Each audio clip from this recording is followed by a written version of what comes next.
Nobody could predict that this dude would be sitting on trial for his life.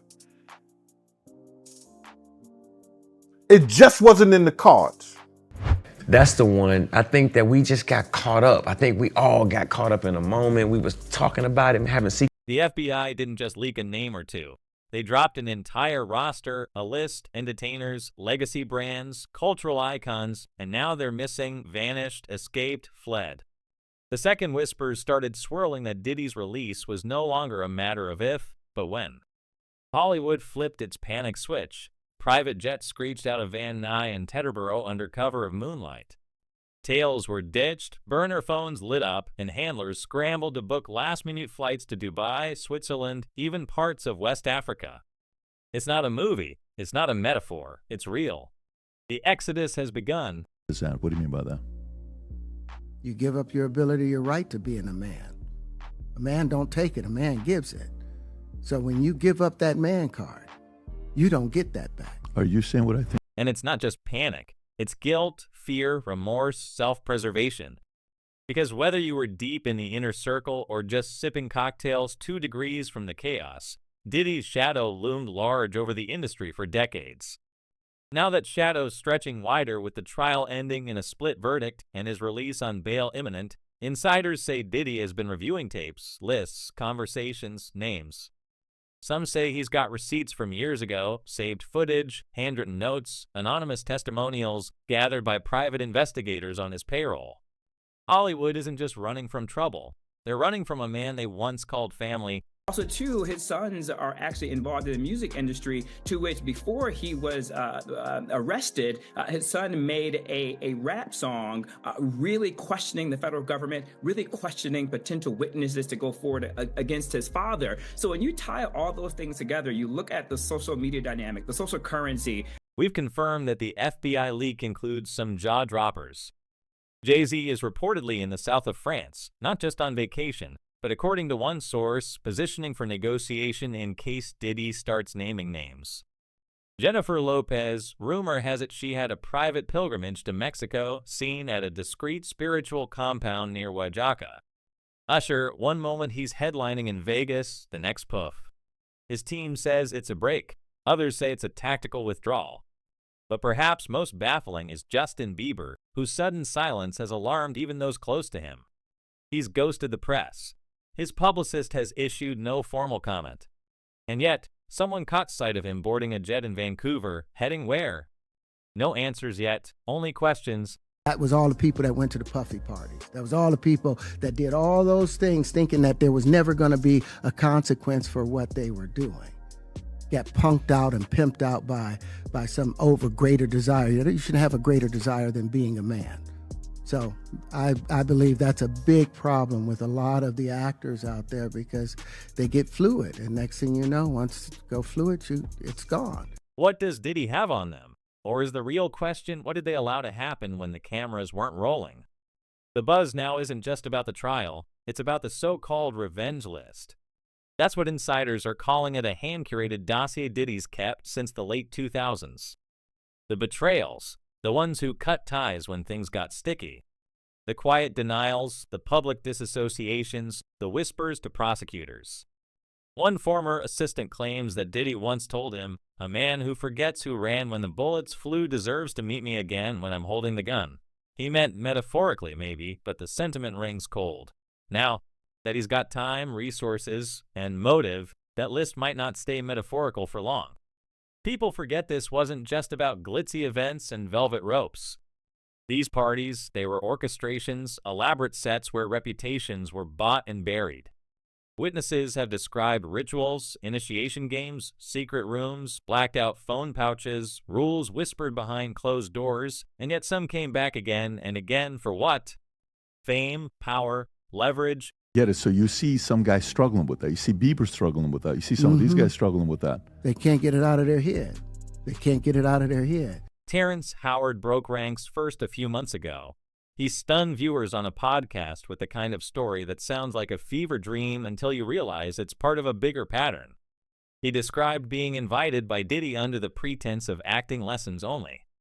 There were no scripts, no coaching, just Diddy staring, waiting like he was trying to size me up.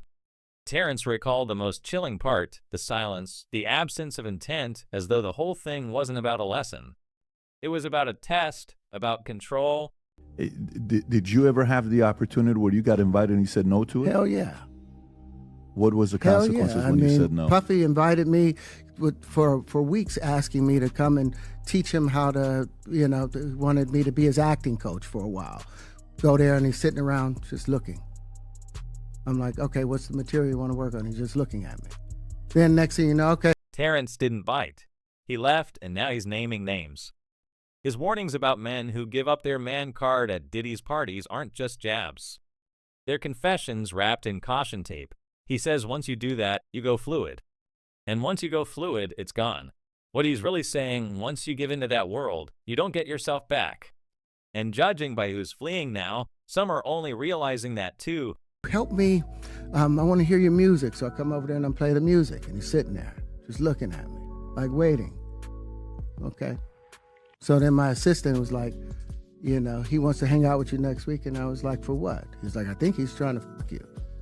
That's what my assistant said. And I was like, oh, okay. Now I get it. So now no more communication. It's not just the men. Multiple sources say female celebrities have paid their dues at these parties. Sometimes literally, sometimes in the form of silence. Others allegedly traded something far deeper. Their image, their innocence, their autonomy. As Terrence put it, they have their Oscar, their money, but they don't have the soul they started with. No names were mentioned, but anyone paying attention knows that silence can be louder than accusations.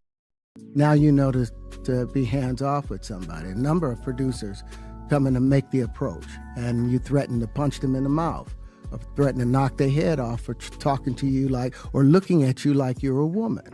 When you approach a real man about his masculinity, you're going to get a real reaction back.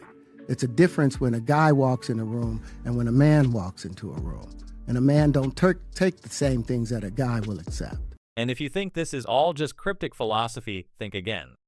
Ray J, yes, that Ray J just dropped a bomb in a recent documentary. He claimed that high-profile celebs have been reaching out to alleged victims of Diddy's freak-offs, trying to buy their silence before subpoenas land. He didn't name names. He didn't have to. The implication was clear. Some of the most recognizable faces in music and Hollywood are terrified that their participation or their proximity could be exposed. One investigator claims Diddy had hidden cameras embedded in fixtures, mirrors, speakers, that his mansions were wired like sound stages. If that's true, those tapes are more valuable than gold and more dangerous than evidence. I've lost businesses because I don't bend over in that way. I don't compromise. I don't play roles. I don't kiss a man. I don't do that because the man card means everything. I had no idea we're going to go this direction with the pod. Months ago, the comedian predicted 2024 would be the year all the deviants catch hell. He said he turned down $50 million 4 times to protect himself because, in his words, Diddy be want a party and you got to tell him no. His warnings now sound less like jokes and more like prophecies. He wasn't just being dramatic. He was issuing a survival manual. Even Usher, who once lived with Diddy as a teen, has walked back his praise. He's spoken of the parties at Puffy Camp as wild, curious, and crazy. When asked if he'd send his own kids there, hell no, he answered without pause. That clip's been circulating for weeks. Just one more thread in a much darker fabric. And then there's the whisper network surrounding Justin Bieber. Former executives claim Diddy took a disturbing level of interest in mentoring him. Sugary social media posts, exotic trips, private performances, and no women in sight. Suge Knight of all people went on record saying Bieber could have been bigger than Michael Jackson if not for what was allegedly allowed to happen. Yeah, you're gonna hate me for that, I know. Yeah. Why did you say no? I didn't say no. You didn't say yeah? I didn't say yeah. The pattern is undeniable. Diddy allegedly preyed on ambition. He offered glamour, protection, connections, but it came with a price. Sometimes emotional, sometimes physical, often spiritual. And for the ones who took the deal, walked through the mansion doors, and chose silence for comfort, the reckoning is no longer hypothetical. It's happening now. As the music fades and the lawsuits stack up, The industry's old guard is grappling with a terrifying possibility. The walls are closing in, and the empire they helped build might have been rooted in rituals, not rhythms. Some are running, some are negotiating, and a few, just a few, are coming back to kneel. The revenge list isn't just real, it's active. And from what we're hearing, it's longer than anyone thought. These weren't just parties, they were battlegrounds. That's how a former bodyguard described the so-called freak-offs allegedly hosted by Diddy for years behind the gilded doors of his LA and Miami mansions. Celebrities arrived expecting luxury, private chefs, imported wines, the soft murmur of exclusivity. But some by morning were left picking up the pieces of something much darker.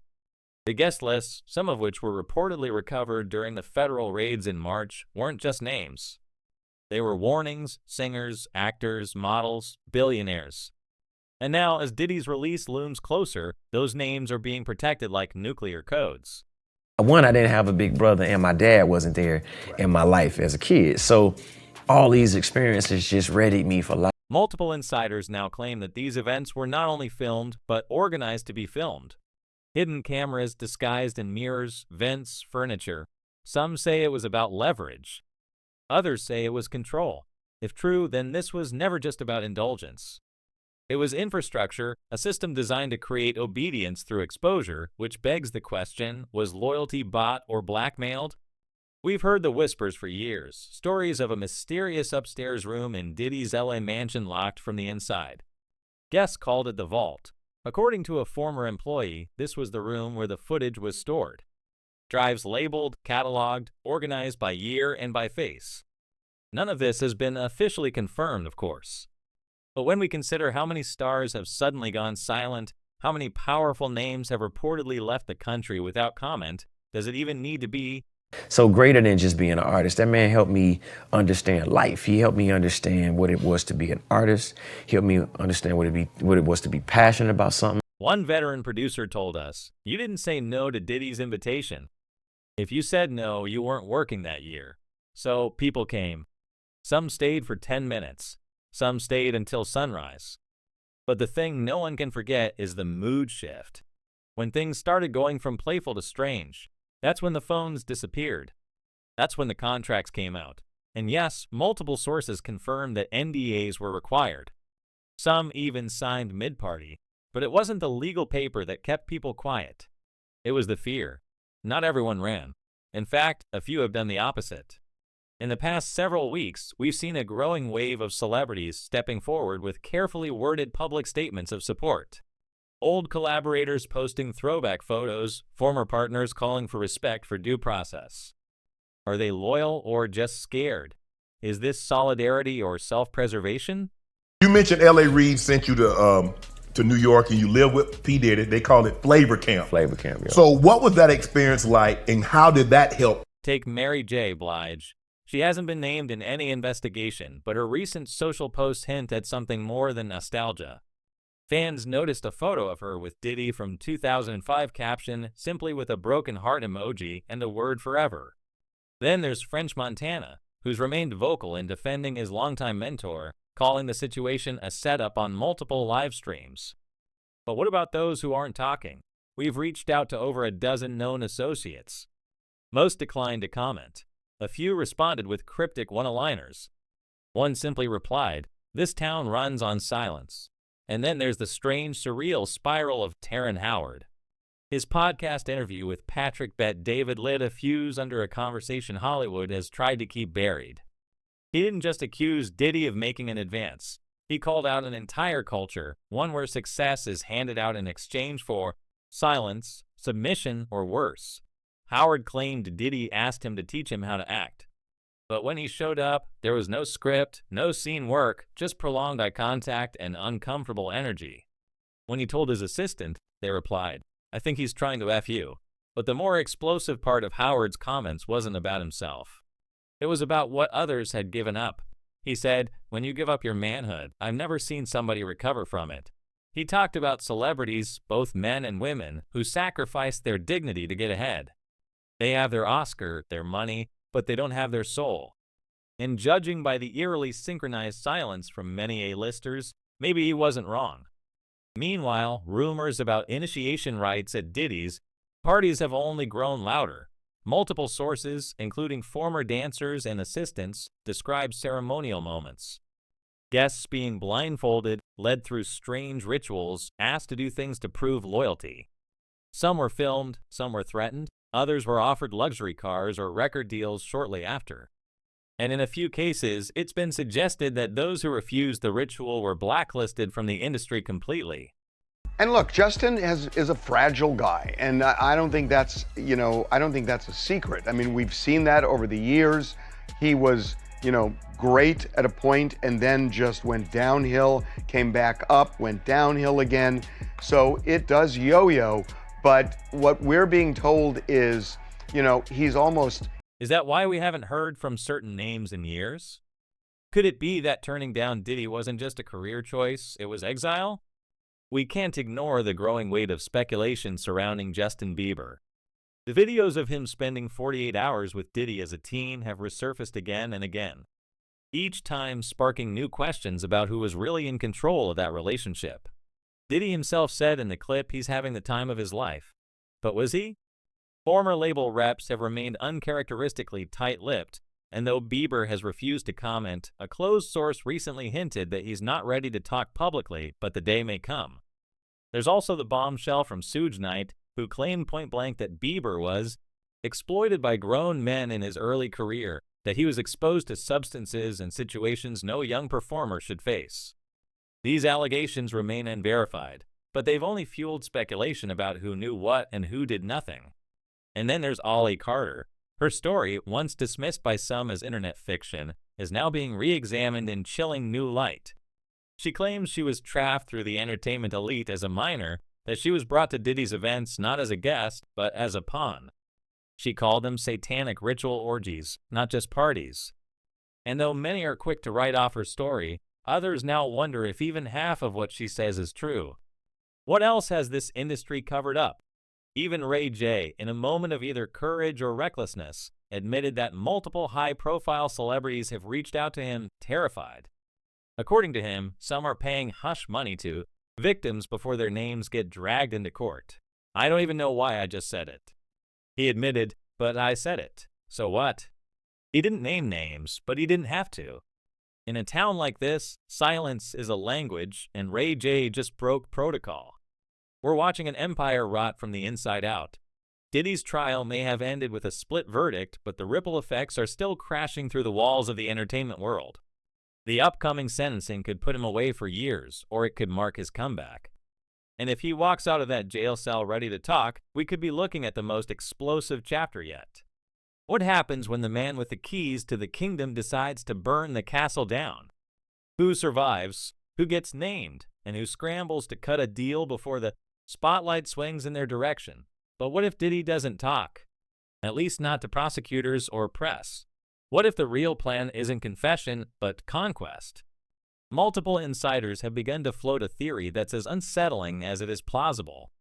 That his return isn't a retreat into silence or shame, but a meticulously calculated reset. A comeback not in spite of the allegations, but fueled by them. In this twisted new landscape where controversy breeds influence, Diddy may not see himself as a disgraced figure at all. He may see himself as the phoenix scarred, scorched, but rising. Some industry veterans say they've seen this before, not at this scale, not with this level of federal scrutiny, but the pattern is familiar. A powerful man cornered, his empire under siege, and instead of bowing out quietly, he gathers what remains, loyalists, leverage, and blackmail, and prepares for a siege of his own. There are rumors that Diddy has already begun reaching out through intermediaries, not to apologize, to remind that he remembers who benefited, who watched, who cheered, and that some debts haven't been paid. Take. He's giving lost, and people who are lost seek somebody with all the power and all the authority. So it makes sense that he would gravitate to these pastors. He would gravitate to a figure like Scooter. And to add to your point, I do feel bad for Haley, because while he's mean mugging the paparazzi and then he's manically smiling with Big Red, it just gives fake, and then the fallout is... That's true. Then the real threat isn't what Diddy might say, it's what he might do. With lawsuits mounting and a sentencing date approaching, there's a strategic advantage to pivoting from accused to aggressor, leveraging public attention, reframing the narrative, and pressing pressure points on people who don't want their own skeletons examined. That's how a wounded king reclaims his crown, not through redemption, but through fear. And it's working, at least in part. Already, we've seen small signs. A few deals quietly revived, some music catalogs reassessed, former collaborators hinting at reconciliation. He may be toxic, but toxicity has its own currency in this era. The more dangerous question